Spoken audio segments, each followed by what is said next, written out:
Hello everyone, Johnny here at InWin Development Inc. in Computex 2019. Here I have the 309, which is kind of another addition to the 300 series.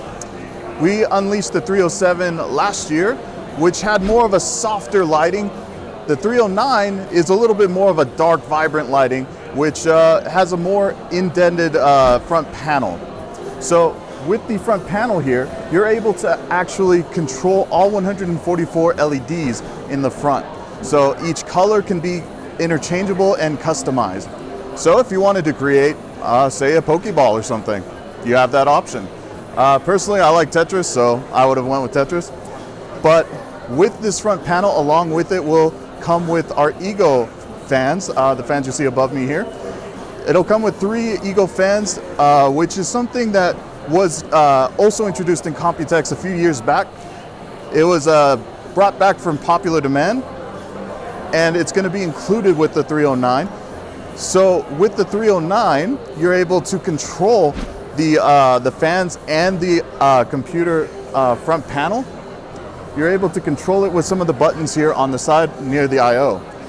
Just above the buttons, you have 2 3.0s, 3.1 Type-C audio jack, and you have these 2 buttons here that can actually adjust the brightness settings. So if you want it higher, you can put it higher. If you want it a little bit lower, that's totally fine also.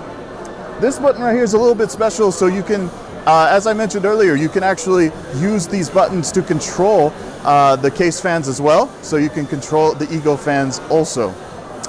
So how you control these buttons is with our software, the Glow 2 software.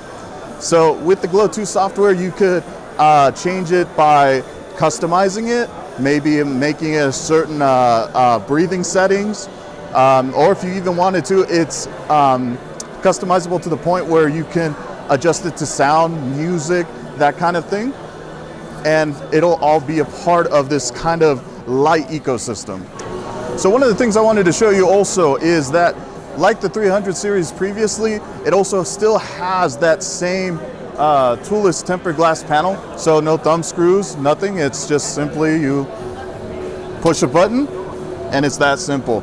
So if you take a look at the internals here, you have the same kind of layout where you can put a radiator up on top. You can put a slim radiator on the bottom, and the same kind of thermals as the previous 300 series.